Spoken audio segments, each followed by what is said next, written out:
हजारों बाणों के घाव सहन कर सकता हूं पिता महाराज, परंतु आपके इस मौन का घाव मुझसे सहा नहीं जाता। मुझे तो बताइए कि क्या बात है। क्या बताऊं पुत्र? वही बात जिसने आपको मौन की इस मरुभूमि का बंदी बना दिया है। कोई बात है ही नहीं पुत्र, तो बताऊं क्या? यदि राज्य की कोई चिंता हो तो युवराज होने के नाते मुझे तो इसका ज्ञान होना ही चाहिए ना। अवश्य, किंतु राजा भी अपनी सारी चिंताएं किसी को नहीं बता सकता पुत्र। क्या पिता भी अपनी सारी चिंताएं अपने पुत्र को नहीं बता सकता? हाँ, पिता भी अपनी सारी चिंताएं पुत्र को नहीं बता सकता। परंतु पिता महाराज। जाओ पुत्र, विश्राम करो। जो आज्ञा महाराज, जो आज्ञा।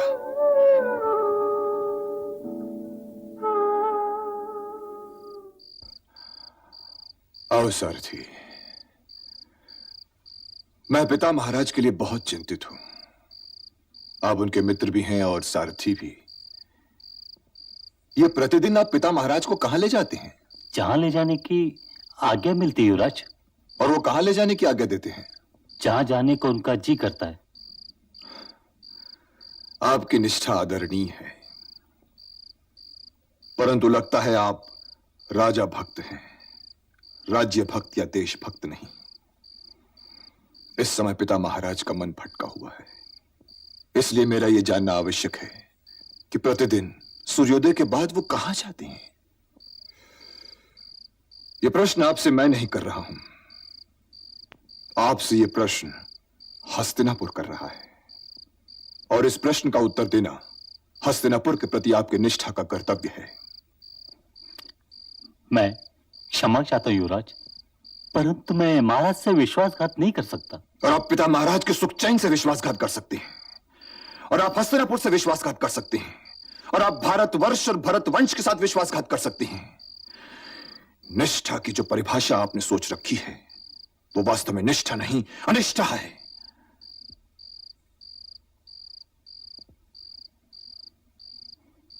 वे प्रतिदिन यमुना तट पर जाते हैं युवराज। यमुना तट? और वहां जाकर वो करते क्या है? किसी पेड़ की ओट से दासराज की पुत्री सत्यवती को देखते रहते हैं। पेड़ की ओट से? जी युवराज। दिन भर? जी युवराज। क्या पिता महाराज कभी सत्यवती से मिले? जी युवराज, मिले। और दासराज से? जी युवराज, उनसे भी मिले।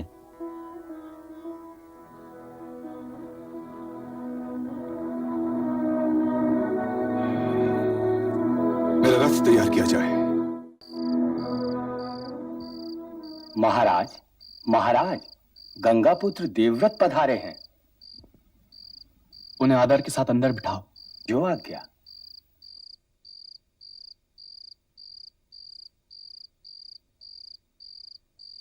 कुमार, विराजिए।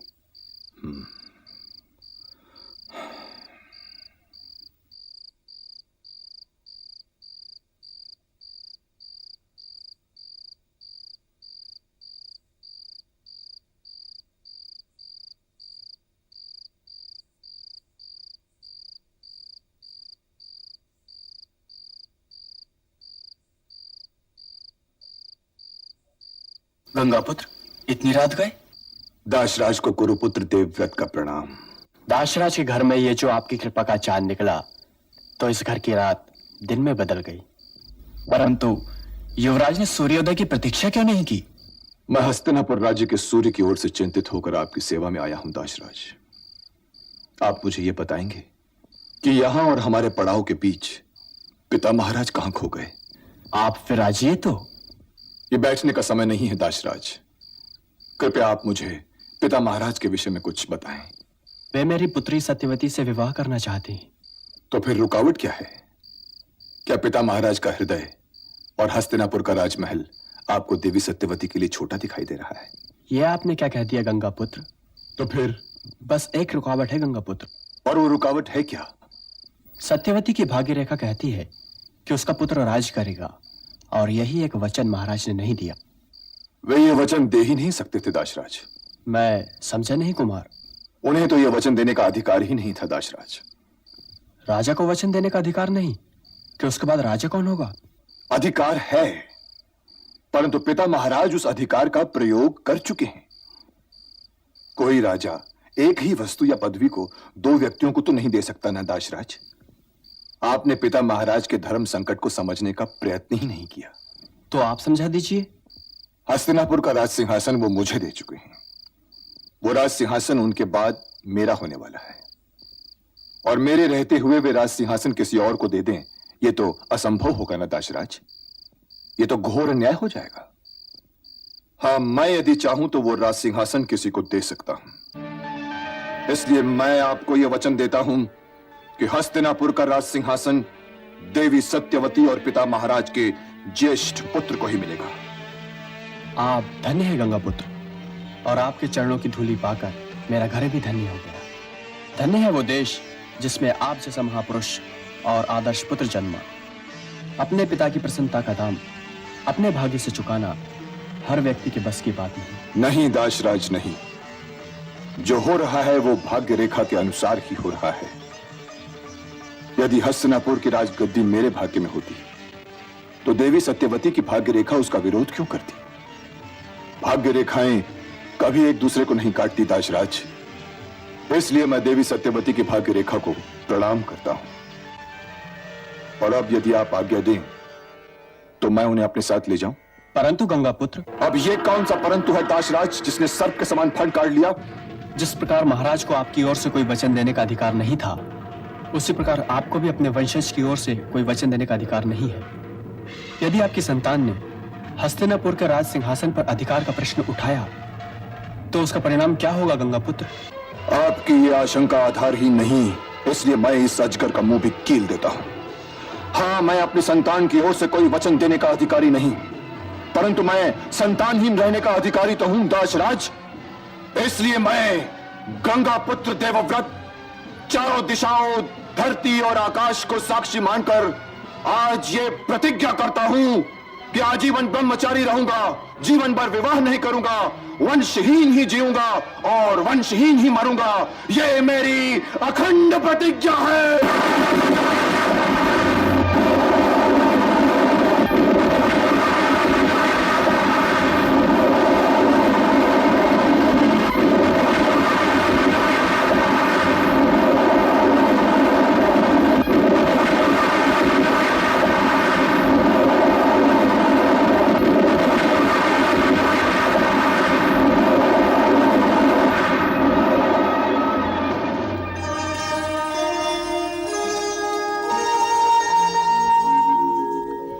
चंद्र टरे सूरज टरे, डिगे अडिग हिमवंत, देवव्रत का भीष्म व्रत, रहे अखंड अनंत।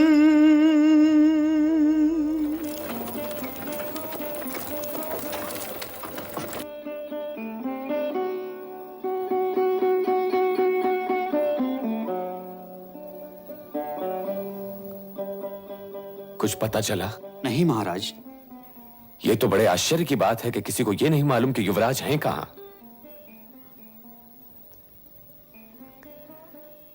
देवव्रत ने पहले तो कभी ऐसा नहीं किया।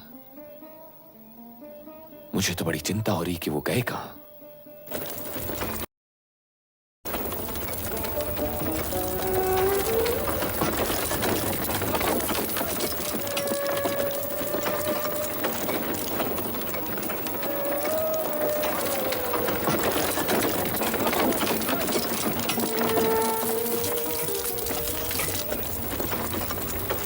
कुछ समय के लिए रथ रुकवाओ गंगापुत्र।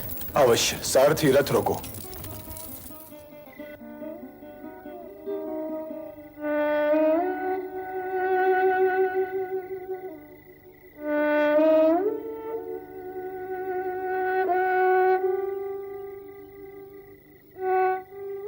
क्या बात है देवी? हस्तिनापुर पहुंचने के बाद मैं तो तुम्हारी मां हो जाऊंगी। तब मेरे लिए वो करना संभव नहीं होगा जो मैं करना चाहती हूं।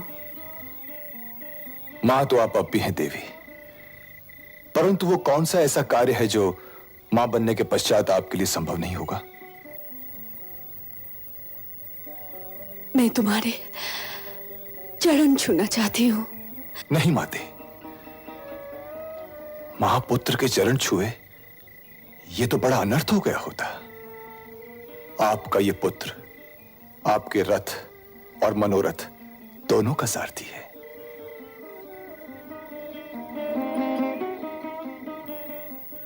अब तुम जैसे पुत्र कभी पैदा नहीं होंगे, कभी नहीं।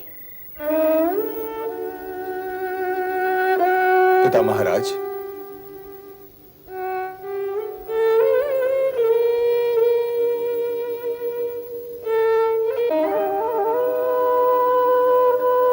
पधारिए माता सत्यवती।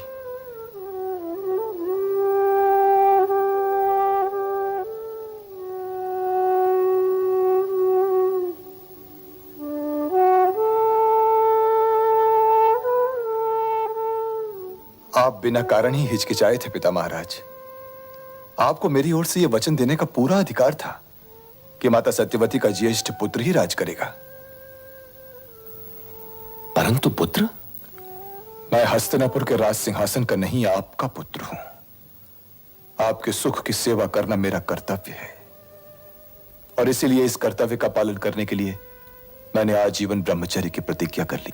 नहीं, नहीं, इतनी भीषण, इतनी भयंकर प्रतिज्ञा पुत्र नहीं देवव्रत, नहीं। भूल जाइए पिता महाराज। कैसे भूल जाऊं पुत्र, कैसे भूल जाऊं कि तुमने मेरे आनंद के लिए अपने जीवन के सारे सुखों का त्याग कर दिया। परंतु पिता महाराज, आपके आनंद में ही तो मेरे जीवन के सारे सुख हैं। भूल जाइए पिताश्री। परंतु मैं ये कैसे भूल जाऊं पुत्र कि राज गद्दी के विषय में भरतवंशियों को स्वयं शकुंतला पुत्र महाराज भरत से ये परंपरा मिली है कि राजगद्दी का अधिकारी जन्म से नहीं कर्म से जुड़ा हुआ है, और जो अभी जन्मा ही ना हो उसका कर्म क्या। परंतु राजा का एक कर्तव्य यह भी है महाराज कि वो अपनी प्रजा के अधिकारों की रक्षा करे। राजा का यह कर्तव्य अवश्य है पुत्र, परंतु मैंने अपने कौन से अधिकारों की रक्षा नहीं की। मेरे पिताश्री, आप मेरे एक अधिकार की रक्षा नहीं कर रहे। तुम ये क्या कह रहे हो पुत्र? आप मेरे वचन देने के अधिकार की रक्षा नहीं कर रहे हैं पिता महाराज। तुमने तो मुझे अवाक कर दिया पुत्र। अब इसके आगे मैं क्या कहूं? तुमने तो वो किया है जो जग को सदा याद रहेगा। इसके लिए तुम्हारा पिता तुम्हें आशीर्वाद देता है। सुख दुख, शांति और अशांति के दो राह पर खड़ा ये शांतनु तुम्हें वरदान देता है कि जब तक तुम स्वयं इच्छा न करो मृत्युलोक को नहीं त्यागोगे। पुत्र भीष्म, तुम्हारा नाम सदा अमर रहेगा। तुम जब तक चाहोगे जियोगे, और मृत्यु तुम्हारी इच्छा के बिना तुम्हारे पास नहीं आएगी।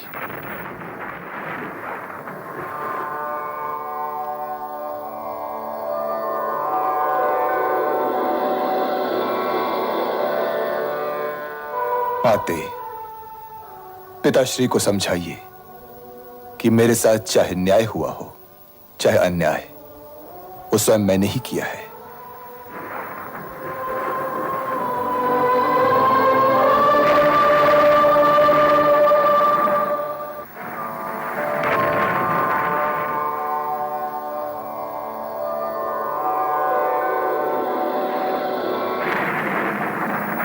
आज से हम देवव्रत को भीष्म ही कहेंगे आर्यपुत्र।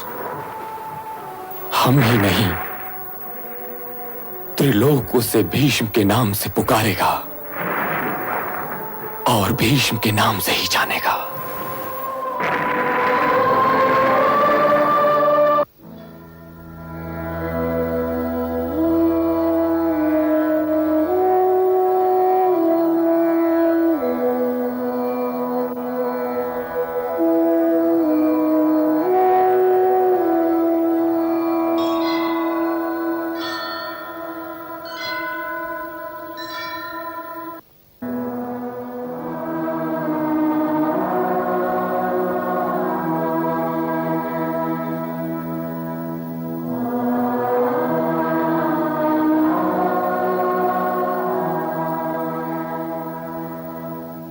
प्रणाम माते। आयुष्मान भव। आज आपसे बातें करने को जी हो आया था माते। कहो वत्स। मैंने जो कुछ किया ठीक किया ना माते? तुम अधर्म कर ही नहीं सकते पुत्र। तुम्हारा जन्म ही हुआ है इस धरती पर धर्म का नाम बढ़ाने के लिए। तुम्हारी मां होना बड़े गर्व की बात है।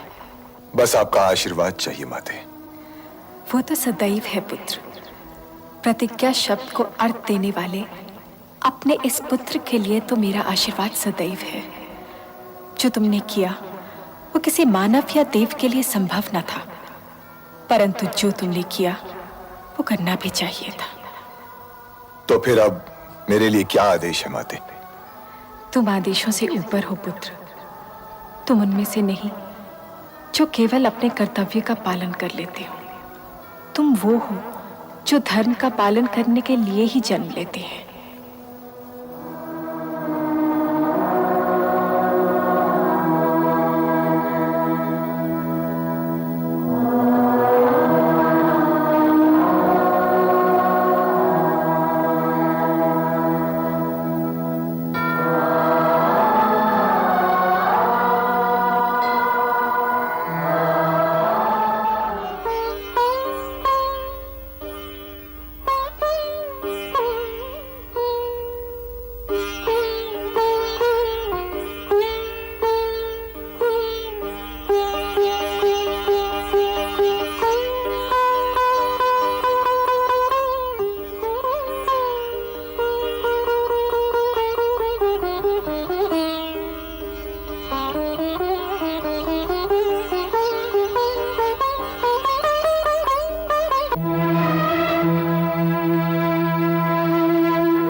कोई आपत्ति राजगुरु?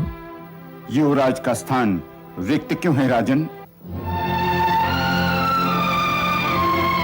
महाराज, उस समय तक ये स्थान रिक्त रखने के लिए वचनबद्ध है राजगुरु महोदय, जब तक कि महारानी सत्यवती किसी कुमार को जन्म नहीं देती। और ये वचन किसने दिया महामंत्री? महाराज के सिवा ये वचन कौन दे सकता है राजगुरु? और महाराज को ये वचन देने का अधिकार किसने दिया महामंत्री? महाराज को अधिकार देने वाला कौन है राजगुरु? क्यों? क्या यह भूमि महाराज की है? राजन, तुम क्या यह भूल गए कि तुम नीतिपति नहीं प्रतिनिधि हो? नीतिपति तो केवल ईश्वर है, इसलिए ये निर्णय लेने का तुम्हें अधिकार ही नहीं। मैं ये जानना चाहता हूं कि युवराज देवव्रत में महाराज ने ऐसा क्या खोट पाया कि वे हस्तिनापुर को एक नूतन युवराज देने के विषय पर विचार कर बैठे। यदि देवव्रत में ऐसा कोई अवगुण है भी, तो महाराज ने उस राजकुमार में ऐसा कौन सा गुण देख लिया जो अभी तक गर्भ में भी नहीं आया है? परंतु क्या प्रजा को राजा से ये प्रश्न करने का अधिकार है राजगुरु? प्रजा को राजा से कोई भी प्रश्न करने का अधिकार है महामंत्री। यदि आज्ञा हो तो ज्ञान मूर्ति के प्रश्न का उत्तर मैं दूं महाराज? नहीं, मुझे उत्तर नहीं, न्याय चाहिए युवराज कुमार। समय की बात मत कीजिए राजगुरु, क्योंकि समय केवल साक्षी होता है। कर्म की बात कीजिए, क्योंकि कर्म स्वयं हमारे अपने होते हैं और हम अपने कर्मों के स्वयं उत्तरदायी भी होते हैं। क्या ये सत्य नहीं राजगुरु?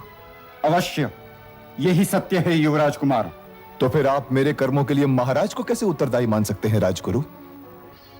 महाराज ने तो दाशराज या महारानी को कोई वचन ही नहीं दिया। हां, यदि वे मुझे अपना कर्तव्य पालन करने से रोकते तब भी वे अन्यायी ही कहे जाते। उन्होंने तो दाशराज से यह कहकर कि वो मुझे युवराज बना चुके हैं, अपने कर्तव्य का पालन कर लिया था। महाराज ने तो दाशराज से यह भी कहा कि उन्हें यह निर्णय बदलने का अधिकार ही नहीं है। दाशराज को यह वचन मैंने दिया था राजगुरु कि महारानी सत्यवती का ज्येष्ठ पुत्र ही राज करेगा, और यह वचन देकर मैंने अपने कर्तव्य का पालन किया है। परंतु तुमने ऐसा क्यों किया युवराज? मैंने ऐसा इसलिए किया राजगुरु कि कोई दुखी राजा प्रजा को कभी सुखी नहीं बना सकता। और इसका दायित्व किस पर होगा कि महारानी के गर्भ से जन्म लेने वाला कुमार इस राज सिंहासन के योग्य ही होगा? यह तो हस्तिनापुर की भाग्य रेखा देखकर आप ही बतलाइए राजगुरु। परंतु यदि भीष्म के वचन का कोई मूल्य है तो आज मैं हस्तिनापुर को यह वचन देता हूं कि इस राज सिंहासन पर जो भी विराजमान होगा उसमें यह गंगा पुत्र देवव्रत अपने पिताश्री की ही छवि देखेगा और आजीवन उसकी सेवा करता रहेगा।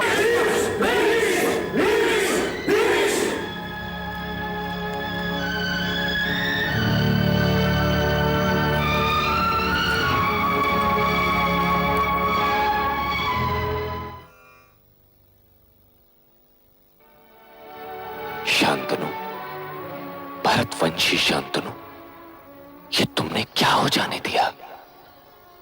अपने वर्तमान के लिए हस्तिनापुर के भविष्य को दांव पर लगा दिया। पिता महाराज, पिता महाराज।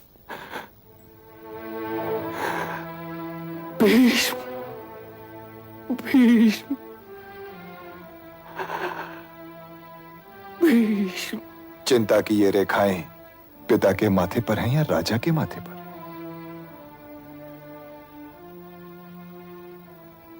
दोनों के माथे पर। तो पहले मैं पिता से पूछूं या राजा से?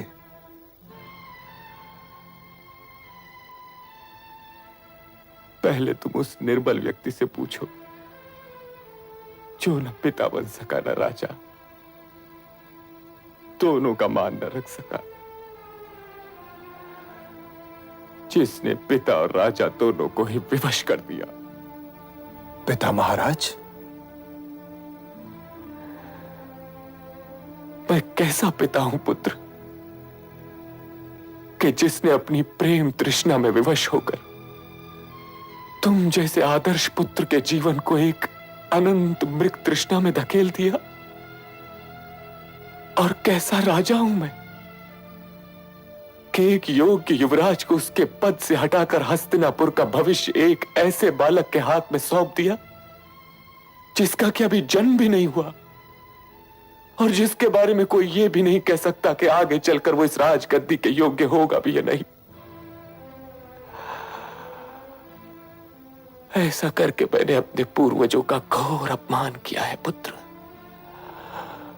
घोर अपमान किया है। अपने हृदय पर यह बोझ न डालिए पिता महाराज, न डालिए।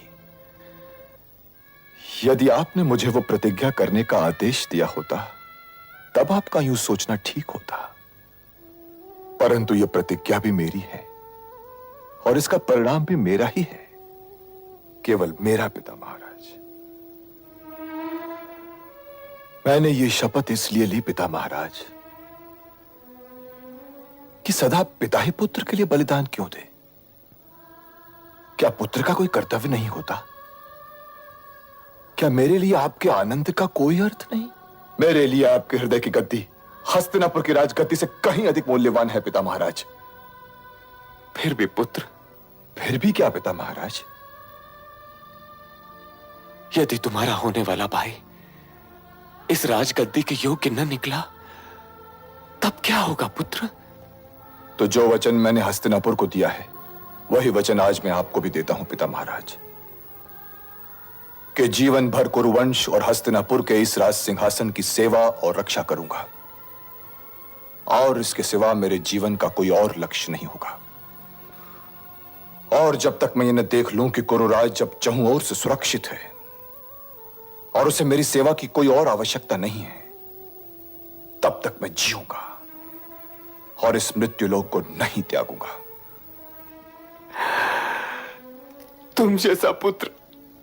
लोक और परलोक दोनों में धन्य है। और अब मुझे एक विनती करने की आज्ञा है पिता महाराज। कहो पुत्र। राजा का यूं अकेला और उदास रहना उचित नहीं है महाराज। यदि राजा का मन भटकेगा तो यह राजनीति भी भटक जाएगी, क्योंकि राजनीति तो राजा ही की उंगली थाम कर आगे बढ़ती है।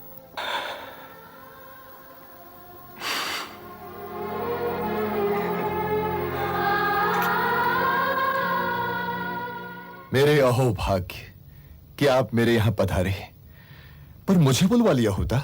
जिस कुल में तुम जैसा आदर्श जन्मा हो, उस कुल का गुरु होना तो स्वयं बृहस्पति के लिए भी मान की बात है। मैं आ गया तो क्या हुआ, इस राजभवन में तो सारे देवी देवता आने वाले हैं।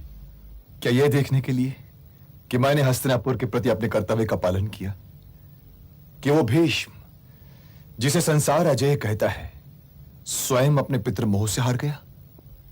अपनी भाग्य रेखा को मिटाने का प्रयत्न न करो कुमार। तुम कर्मयोगी हो, अपने कर्म किए जाओ। पता नहीं वर्तमान तुम्हें किस भविष्य के लिए तैयार कर रहा है। अब तो आप भी जा रहे हैं। पहले मन उलझता था तो आपके पास चला आया करता था, और आपकी सहायता से मन की गांठें खोल लिया करता था। पर अब कहां जाऊंगा? इसीलिए तो कृपाचार्य को मैं तुम्हारे पास लाया हूं।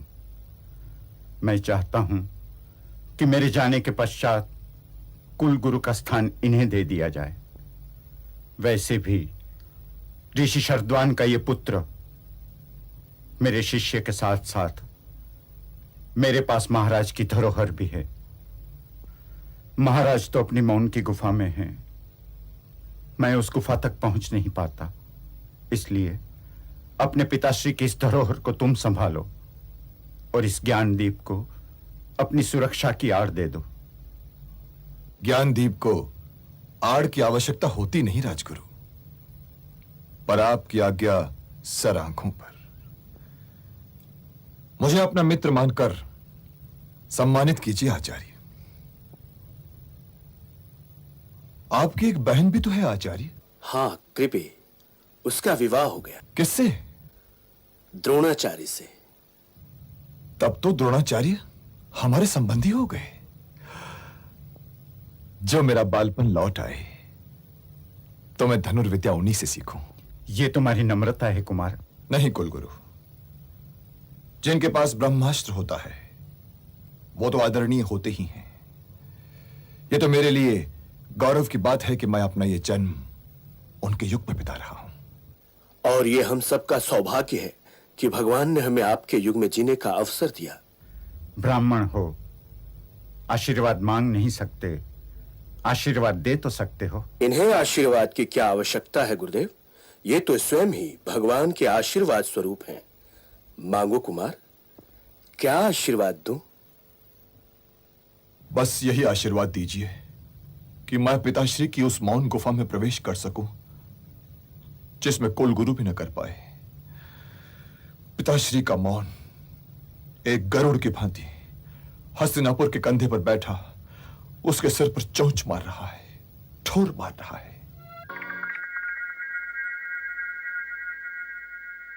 भीष्म ने चित्रांगद को राज सिंहासन पर बिठाया।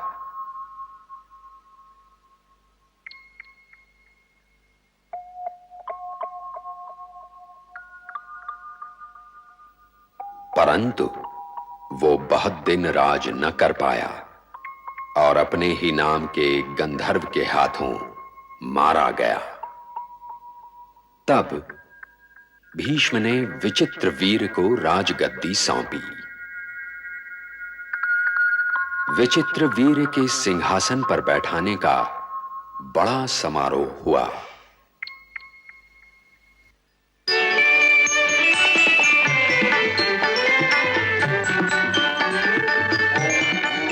महाराज विचित्र वीर की जय! महाराज विचित्र वीर की जय!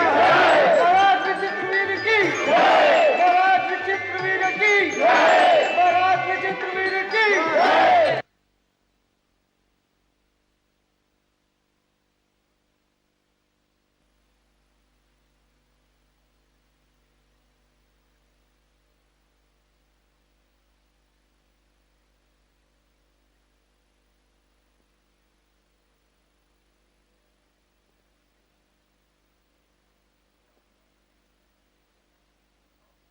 प्रणाम माते। चिरंजीवी रहो। आपने मुझे बुलाया? आओ भीष्म, मैं तुमसे एक आवश्यक बात करना चाहती हूँ। ऐसी कौन सी बात है जिसने आपको इतना चिंतित कर दिया माते? बैठो। भीष्म, क्या अब वो समय नहीं आ गया कि विचित्र वीर्य का विवाह हो जाए और वो कुरु वंशावली में अपना योगदान दे? मैं भी यही प्रस्ताव लेकर आपकी सेवा में आने वाला था माते। तुम्हारा क्या प्रस्ताव है? सुना है काशी नरेश अपनी तीनों पुत्रियों अंबा, अंबिका और अंबालिका का स्वयंवर रचाने जा रहे हैं। तो विचित्र वीर्य को वहां ले जाओ। ले तो जाऊं माते, पर निमंत्रण तो आए। निमंत्रण अवश्य आएगा। तो ठीक है, मैं प्रतीक्षा करता हूं। जैसे ही निमंत्रण आएगा मैं विचित्र वीर्य को लेकर काशी चला जाऊंगा। ये कुरुवंश का घोर अपमान है और मैं कुरुवंश का अपमान कभी सहन नहीं कर सकता। क्या हुआ भीष्म? बहुत क्रोधित दिख रहे हो। क्रोधित होने की ही तो बात है माते। काशी नरेश अपनी तीनों राजकुमारियों का स्वयंवर कर रहे हैं। ये तो अच्छा है। काशी राज्य से तो हमारा पुराना संबंध है। महाराज भरत की रानी सुनंदा भी तो काशी राज्य से ही थी। और वैसे भी समय आ गया है कि इस विवाह से हमारी वंशावली को योगदान मिले। काशी की तीनों राजकुमारियां अंबा, अंबिका और अंबालिका तो मेरी समझ में भी थीं। तो फिर रुकावट क्या है? काशी नरेश अपने इतिहास का वो पन्ना भूल गए हैं जब उनका राजवंश हमारी मित्रता पर गौरव का अनुभव किया करता था। और आज उनका यह साहस हो गया कि वो अपनी राजकुमारियों का स्वयंवर करें और उसमें हस्तिनापुर नरेश को आमंत्रित भी न करें। ना निमंत्रित करें तो ना सही। गंगापुत्र, क्या भारतवर्ष में वही 3 राजकुमारियां हैं? हाँ माते, यदि आज हम इस अपमान का विष पी गए तो सारा भारतवर्ष ये सोच बैठेगा कि हस्तिनापुर की खड़क का पानी उतर गया है। राजनीति कहती है कि तीनों राजकुमारियों को हस्तिनापुर लाया जाए और सारा भारतवर्ष ये जान ले कि विचित्र वीर्य चक्रवर्ती धर्म ध्वज रक्षक दुष्यंत पुत्र महाराज भरत का उत्तराधिकारी है। तो फिर क्या करना चाहते हो? मैं स्वयंवर अवश्य जाऊंगा और तीनों राजकुमारियों को लेकर ही लौटूंगा। यदि तुम जा ही रहे हो तो मेरा आशीर्वाद भी साथ लेते जाओ।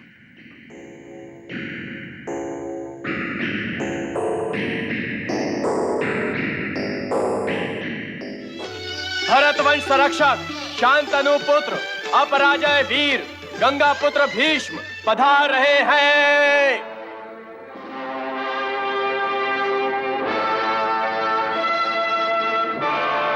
लगता है भीष्म प्रतिज्ञा राजकुमारियों की सुंदरता के सागर में डूब गई। बुढ़ापे में अपने आप को ये युवा सिद्ध करने का प्रयास क्यों? इन राजकुमारियों का सौंदर्य तो ऋषियों की तपस्या भंग कर दे। ये तो आने वाले का दिल राजकुमार और लगता है पिता की मृत्यु की ही प्रतीक्षा में थे। रानी सत्यवती ने अपनी चूड़ियां तोड़ी और इन्होंने अपनी प्रतिज्ञा। प्रतिज्ञा भी कांच की रही होगी। सावधान! ये सभा केवल अतिथियों के लिए है। जानता हूं, इसीलिए मैं आपके इस सभागृह में आपके अतिथियों के जबाने काटकर आपका अपमान नहीं करना चाहता। इस स्वयंवर में मैं हस्तिनापुर नरेश महाराज विचित्र वीर्य का प्रतिनिधित्व कर रहा हूं। काशी राजकुमारियां शताब्दियों से कुरु वंशियों में ब्याह के लिए जाती रही हैं, आज भी यही होगा। मैं इन तीनों राजकुमारियों को अपने छोटे भाई विचित्र वीर्य की रानियां बनाने के लिए ले जा रहा हूं। राजकुमारियों का स्वयंवर रचाकर आपने जो हस्तिनापुर का अपमान किया है, मैं उसके लिए आपको क्षमा करता हूं। परंतु राजकुमारियों को अपना वर चुनने का अधिकार है भीष्म। इन राजकुमारियों को यह अधिकार नहीं है शालराज, और यदि है तो मेरे सिवा और कोई इस स्वयंवर सभा में बैठने योग्य नहीं। भीष्म, अपनी जुबान को लगाम दो। मैं केवल घोड़ों को लगाम देता हूं। और शालराज, तुम यदि मुझसे जीवन दान पाकर न जी रहे होते तो भरी सभा में इस प्रकार मेरी बात काटने का कड़ा दंड देता तुम्हें। मैं इस बड़े दरबार में घोषणा करता हूं कि मैं राजकुमारियों को लेने आया हूं और ले जा रहा हूं।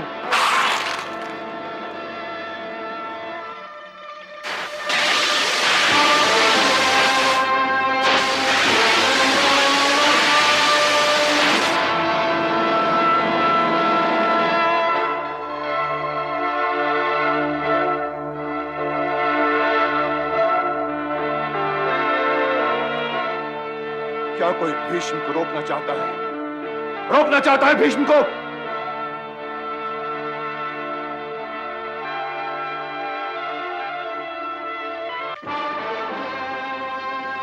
राजकुमारियों को जाने की आज्ञा दीजिए।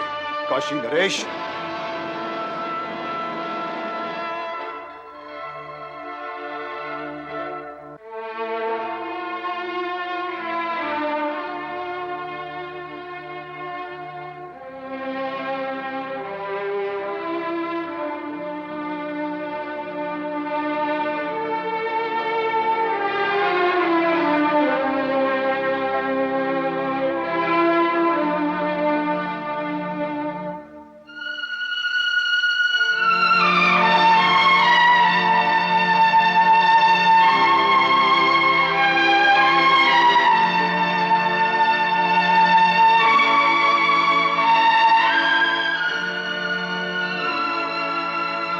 मुझे इसी बात का डर था महाराज।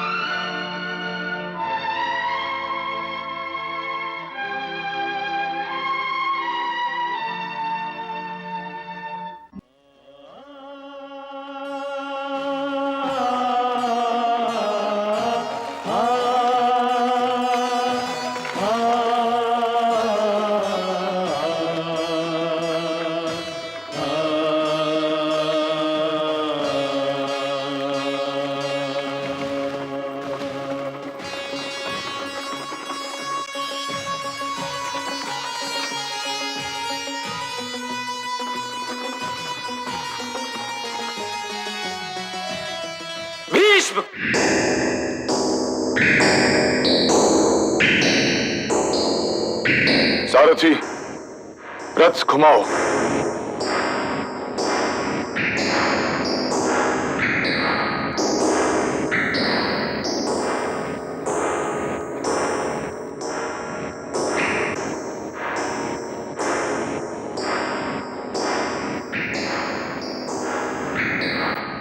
शाल्वराज?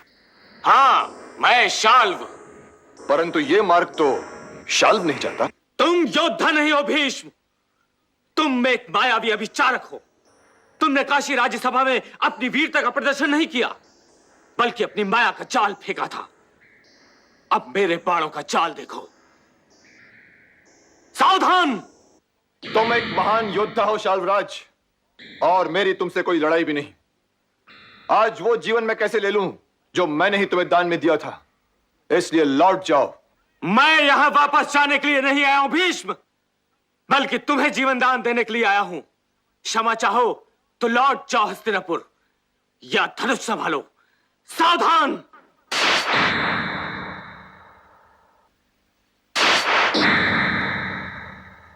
इस घाव के लिए भी मैं तुम्हें क्षमा करता हूं शाल्वराज। अब भी समय है, लौट जाओ। मैं यहां लौट जाने के लिए नहीं आया हूं भीष्म।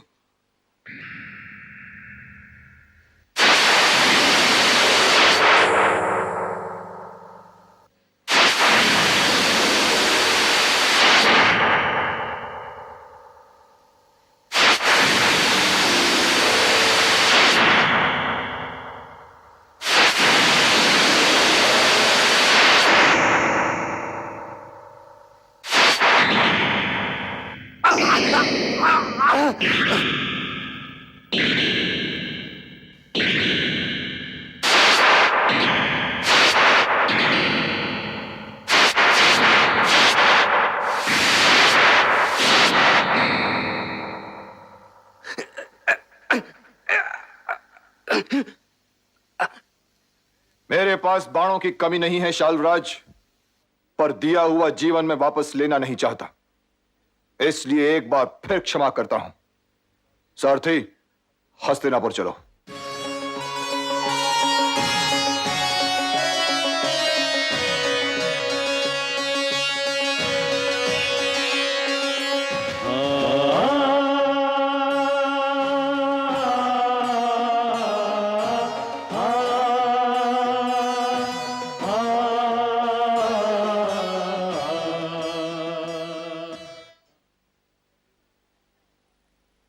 बड़ी गुरुजी लौट आए राजमाता। अच्छा, और दीपक की लो जैसी 3 राजकुमारियां भी साथ लाए हैं। इतनी सुंदर पुत्र वधुएं पाने पर हार्दिक बधाई माते। एक माँ का प्यार भरा स्वागत। ये अंबा है, ये अंबिका और ये अंबालिका और ये इनकी दासी। क्या मैं एक विनती कर सकती हूँ राजमाता? केवल माँ कहो अम्बा। परंतु मेरी विनती तो राजमाता से है। आज्ञा है। परमवीर गंगापुत्र भीष्म के आने से पहले ही मैं मन ही मन शाल्व नरेश को अपना पति मान चुकी थी राजमाता। तो तुमने मुझे ये बात बताई क्यों नहीं राजकुमारी? भय गंगापुत्र, आपका भय।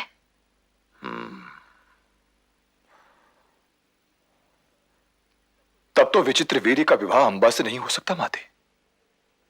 तुमने ठीक कहा भीष्म। तुम निश्चिंत रहो राजकुमारी, तुम्हें आदर के साथ शाल भिजवाने का प्रबंध किया जाएगा। मेरा आशीर्वाद तुम्हारे साथ है अम्बा। राजमाता।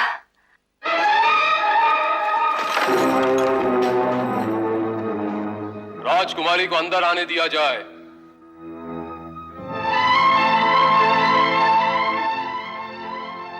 हस्तिनापुर नरेश की जय हो। मैं न्याय मांगने आई हूँ महाराज। तुम्हें न्याय अवश्य मिलेगा राजकुमारी। महाराज, गंगापुत्र भीष्म ने सारे राजाओं, महाराजाओं और राजकुमारों को हराकर मुझे जीत लिया था, परंतु मैं शाल्व नरेश को पहले ही अपना पति स्वीकार कर चुकी थी। इसीलिए आपकी आज्ञा के अनुसार मुझे शाल्व नरेश के पास भेज दिया गया, परंतु शाल्व नरेश ने दान में मिली हुई अंबा को स्वीकार करने से साफ इनकार कर दिया। हस्तिनापुर की सेनाएं राजकुमारी के अपमान का बदला लेने के लिए शीघ्र ही शाल की ओर प्रस्थान करेंगी। पर शाल्व नरेश ने क्या किया है महाराज, जो हस्तिनापुर की सेनाएं उधर प्रस्थान करेंगी? मैं अपमानित हुई हूँ गंगापुत्र भीष्म के कारण। यह आप क्या कह रही हैं राजकुमारी? भ्राता भीष्म तो किसी का अपमान कर ही नहीं सकते। मैं किसी और के विषय में बात नहीं कर रही हूँ महाराज, मैं अपने विषय में बात कर रही हूँ। अपमान मेरा हुआ है, इसलिए मैं ही बता सकती हूँ कि मेरा अपमान किसने किया है। मेरा अपमान किया है गंगापुत्र भीष्म ने। न ये मुझे शाल्व नरेश के पास भेजते और न ही मेरा इतना बड़ा अपमान होता। इसलिए गंगापुत्र भीष्म को आदेश हो कि ये अपने क्षत्रिय धर्म का पालन करते हुए मुझे अपनी पत्नी के रूप में स्वीकार करें। महाराज की जय हो, परंतु मैं प्रतिज्ञाबद्ध हूं महाराज, मैं विवाह कर ही नहीं सकता। विवाह नहीं कर सकते तो काशी से यहाँ लाए क्यों? मैंने तो काशी दरबार में यह घोषणा कर दी थी कि मैं केवल हस्तिनापुर का प्रतिनिधित्व कर रहा हूं। मेरा हरण ऐसे समय में किया गया था महाराज, जब मेरे हाथ में वरमाला थी। मेरी बहनों ने आपको स्वीकार किया, परंतु मैं आपको स्वीकार नहीं करती। अब मैं वो माला गंगापुत्र भीष्म के गले में डालना चाहती हूँ। यह संभव नहीं है देवी। क्यों संभव नहीं है? क्योंकि मैंने ब्रह्मचारी रहने की प्रतिज्ञा की है। घायल नागिन, घायल शेरनी और अपमानित स्त्री से डरना सीखो गंगापुत्र। तुम वचनबद्ध हो, इसलिए मेरे अपमान के घाव पर मान का फाया नहीं लगा सकते। तो आज इसी कुरुराज दरबार में हस्तिनापुर नरेश को साक्षी मानते हुए मैं भी प्रतिज्ञाबद्ध होती हूँ। गंगापुत्र भीष्म, मैं तुम्हें अपने अपमान के लिए कभी क्षमा नहीं करूंगी, चाहे इसके लिए मुझे जन पर जन क्यों न लेने पड़े। तुम्हारी मृत्यु का कारण बनकर मैं अपने इस अपमान का बदला अवश्य लूंगी।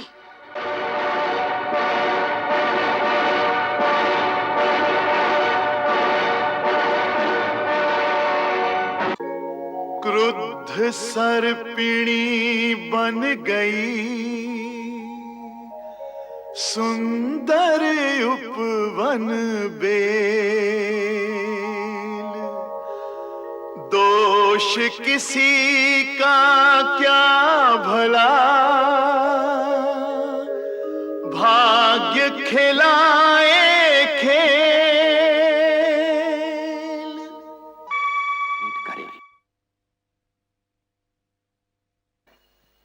आओ गंगापुत्र।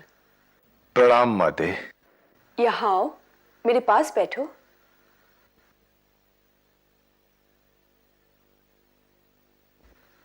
अब बताओ, तुम्हारे विद्यालय और शस्त्रालय कैसे चल रहे हैं?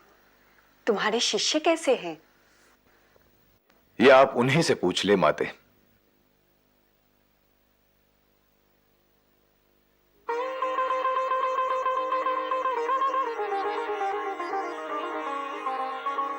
गुरु राजकुमारों की जय। मैं विदुर की माँ हूँ। प्रणाम माते। प्रणाम माते। माते, माते, माते। आओ धृतराष्ट्र।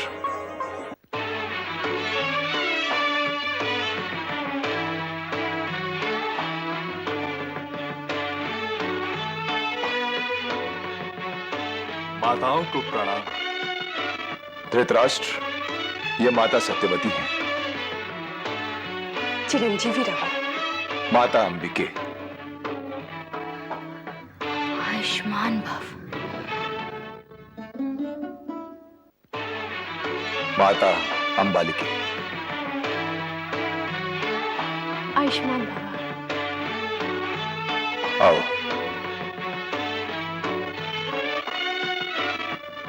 यहां विराजो। पांडु, आओ। आओ पांडु। दादी माँ को प्रणाम। चिरायु हो। माँ को प्रणाम।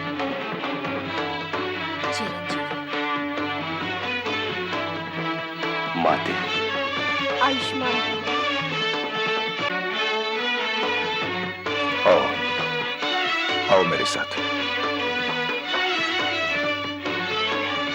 यहां विराजो। आओ विदुर।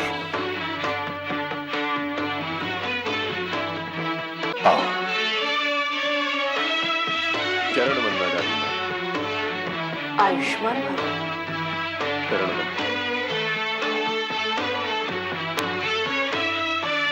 चरण वंदना। आयुष्मान भव। प्रणाम। आओ विदुर। क्षमा कीजिए तातगुरु, मेरा स्थान यहां नहीं, वहां है।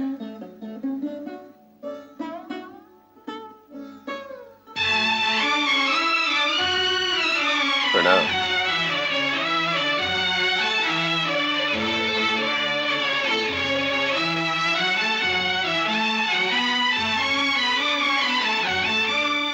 हाँ, कहो गंगा पुत्र। माते, मैंने जो कुछ ऋषि भार्गव से सीखा था वो पांडु को सिखा दिया है। आज संपूर्ण भारतवर्ष में कोई भी ऐसा नहीं जो पांडु के बाणों का सामना कर सके। गुरु वशिष्ठ और बृहस्पति देव से मुझे श्रेष्ठ सिद्धांत और राजनीति का जो ज्ञान मिला था वो मुझसे विदुर ने ले लिया है। यह इस युग का परम विद्वान और नीतिवान है और इसका नाम सदा आदर के साथ लिया जाता रहेगा। और मेरा धृतराष्ट्र गंगा पुत्र? धृतराष्ट्र कुरुवंश का ज्येष्ठ पुत्र है माते।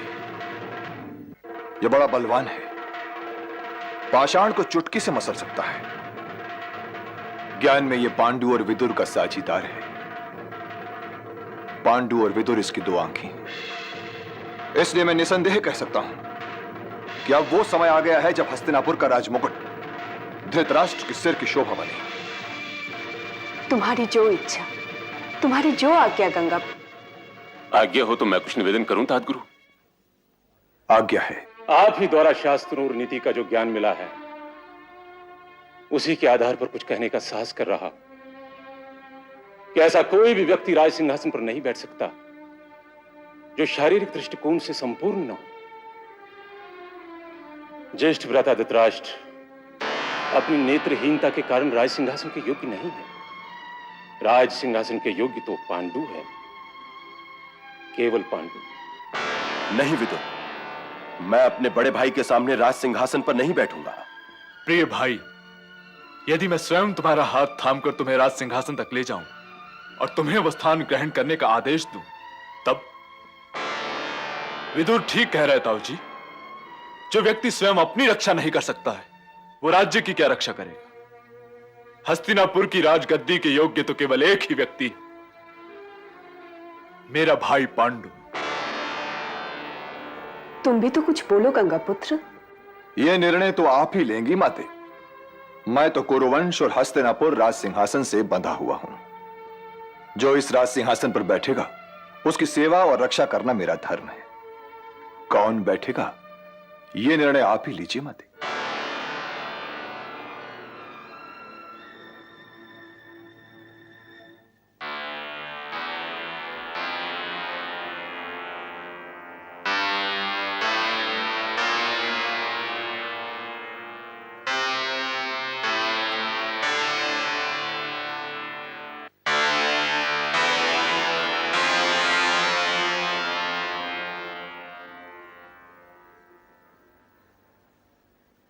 हस्तिनापुर नरेश पांडु की जय हो।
सत्यवती की साधना, भीष्म व्रती का त्याग,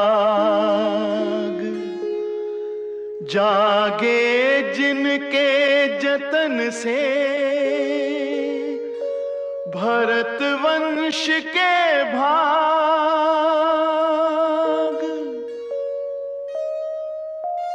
धीर धुरंधर भीष्म का शिष्य धनुर्धर वीर, उदित हुआ फिर चंद्रमा, अंधकार को चीर। तुम्हारे हस्तिनापुर के क्या समाचार हैं पुत्र? सारा ब्रह्मांड पांडु के चक्रवर्ती होने की प्रतीक्षा कर रहा है माते। तुम्हें अपनी माँ की प्रतीक्षा से ज्यादा ब्रह्मांड की प्रतीक्षा की चिंता है? जय और पराजय के सिवाय भी सोचने योग्य प्रश्न हैं पुत्र। मैं समझा नहीं माते। राजा क्या केवल चक्रवर्ती होने के लिए जन्म लेता है भीष्म? जीवन की कुछ और भी तो मांगे होती हैं। मनुष्य को केवल राजा ही होकर नहीं रह जाना चाहिए, वंश रेखा की ओर भी तो उसका कोई दायित्व तो होना चाहिए। मैंने इस विषय पर सोचा है माते। धृतराष्ट्र ज्येष्ठ पुत्र है, पहले तो उसका विवाह होना चाहिए, परंतु उसकी अर्धांगिनी ऐसी होनी चाहिए जिसके पास ऐसी आंखें हों जिन्हें देखने के लिए आंखें खोलने की आवश्यकता न हो। कोई है ध्यान में? हाँ, मेरे ध्यान में शंकर भक्तिनी गंधार कुमारी गंधारी आई है। तो गांधार देश जाओ गंगा पुत्र, मेरा आशीर्वाद तुम्हारे साथ है। जो आज्ञा माते।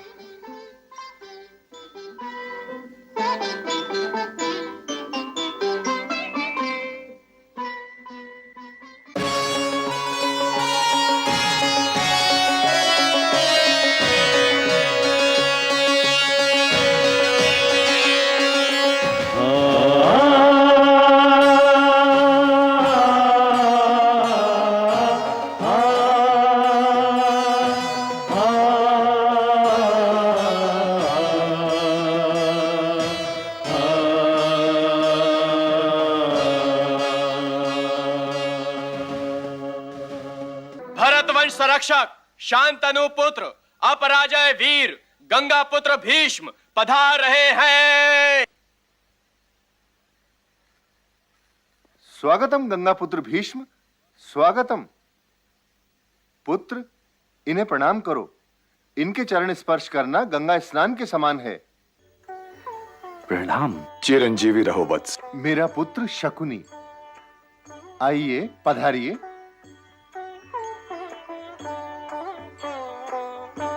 आसन ग्रहण कीजिए गंगापुत्र।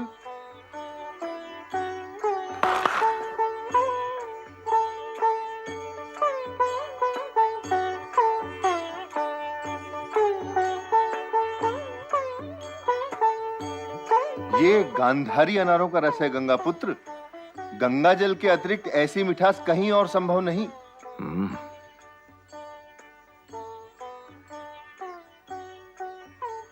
मीठा है, परंतु इससे अधिक मिठास भी संभव है गांधार नरेश। आप बुरा न मानिए गांधार नरेश, मेरे लिए इन अनारों के रस से कहीं अधिक मिठास आपकी उस हां में होगी जो यदि आपने मेरी प्रार्थना सुनकर की। पहेलियां ना बुझाइए गंगापुत्र। मैं कुरु राजकुमार धृतराष्ट्र के लिए राजकुमारी गांधारी का हाथ मांगने आया हूं नरेश। मेरी बहन का हाथ आपने पांडु के लिए क्यों नहीं मांगा गंगापुत्र? उसके लिए वो अंधाई क्यों सोचा?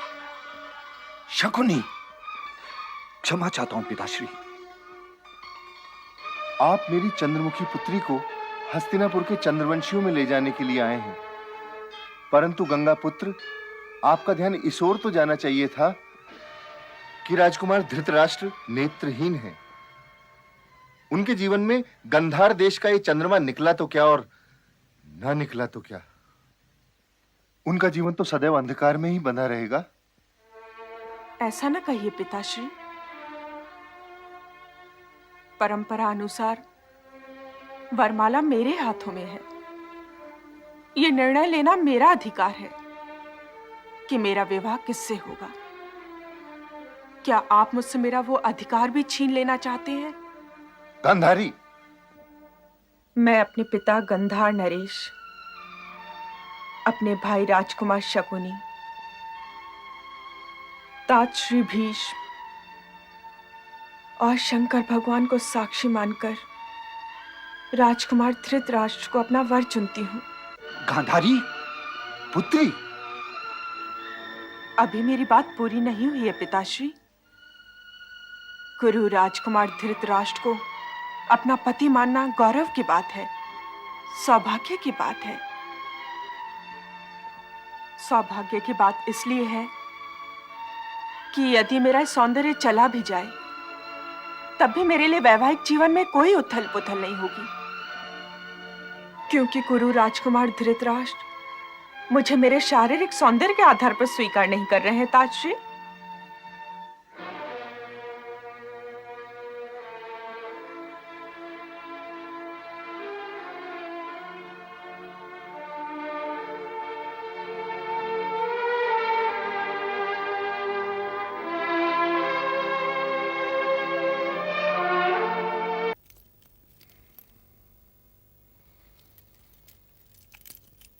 आप बड़े भाग्यवान हैं राजन कि आपके आमंत्रण पर भारतवर्ष का पूरा सभ्य समाज आपको बधाई देने और आपके राज्याभिषेक में सम्मिलित होने के लिए यहां एकत्रित हुआ है। मैंने अपनी लंबी जीवन यात्रा में ऋषियों का ऐसा समूह कभी नहीं देखा। इनके यहां उपस्थिति ही इस बात को सिद्ध करती है कि इस राज्य में और इस राज्यसभा में सदैव ही ईश्वरी कृपा की वर्षा होती रहेगी। राजन, आपके सारे सगे संबंधी भी यहां आए हुए हैं, तो आदरणीय अतिथियों का सत्कार कीजिए, अलग अलग उनकी पूजा कीजिए। जो आज्ञा। परंतु पहले किसकी पूजा करूं पितामह? जो सर्वश्रेष्ठ हो। तो पहले महर्षि व्यास की पूजा करूं या आपकी? ना ही महर्षि की और ना ही मेरी।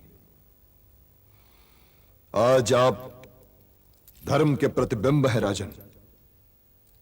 आपकी आंखों को तो यह देख लेना चाहिए था कि इस सभा में ही नहीं, पूरे त्रिलोक में ही यदुवंश शिरोमणि वासुदेव श्री कृष्ण के अतिरिक्त किसी और की अग्र पूजा हो ही नहीं सकती। और मैं ये इसलिए नहीं कह रहा हूं कि ये मुझे प्रिय है, ये मैं इसलिए भी नहीं कह रहा हूं कि मैं इनका भक्त हूं। क्या आप ये नहीं देख रहे कि भारतवर्ष के इन जगमगाते मुक्तों के बीच में ये ऐसे प्रतीत हो रहे हैं मानो तारों के झुरमुट में चंद्रमा हो। और जब चंद्रमा के दर्शन हो रहे हो तो तारों की ओर कौन देखता है? जैसे अंधकार की चुनरी ओढ़कर सोई हुई धरती सूर्य के शुभागमन से जाग उठती है और वायुहीन स्थान वायु का स्पर्श होते ही जीवित हो उठता है और सांस लेने लगता है, वैसे ही देवकी नंदन के इस राज्यसभा में होने से यह राज्यसभा जगमगा भी रही है और सांस भी ले रही है। तो क्या इनके यहां होते हुए स्वयं महर्षि व्यास अग्र पूजा के लिए आगे बढ़ सकते हैं? कभी नहीं, कभी नहीं। ये यहां हैं और इनके होते हुए कोई और पूजनीय हो ही नहीं सकता। यदि किसी को कोई आपत्ति हो तो अवश्य बोल सकता है।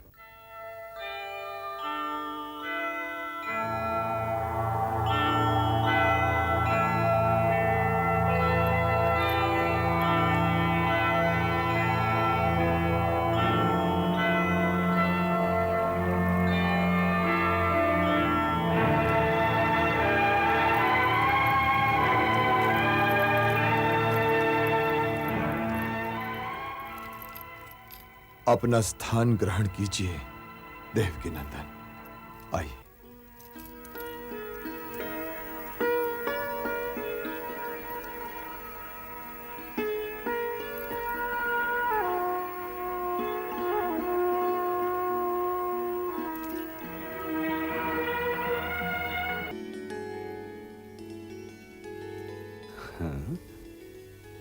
इतनी जगमगाहट।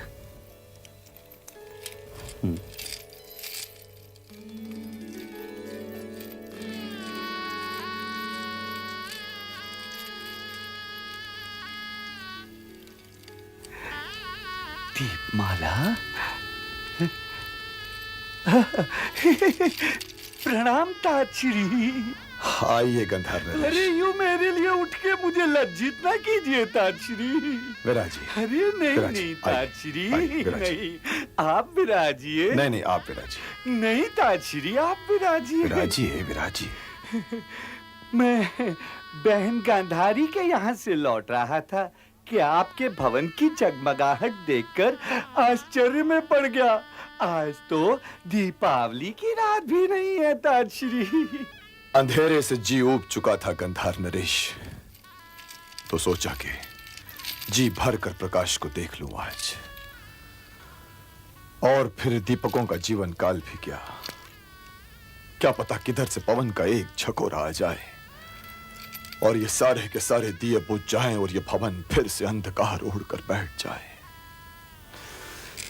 किंतु जब तक ये दिए जल रहे हैं कितने अच्छे लग रहे हैं ना गंधार नरेश। अनगिनत दिए होंगे ना ताजश्री। मैंने बाहर के दिए तो गिने नहीं गंधार नरेश, परंतु मेरे कक्ष में 105 दिए जल रहे हैं। मेरे हृदय में 105 दिए जल रहे हैं और मेरा हृदय ये चाहता है गंधार नरेश कि नहीं इस रात का कभी अंत हो, नहीं ये दिए कभी बुझे।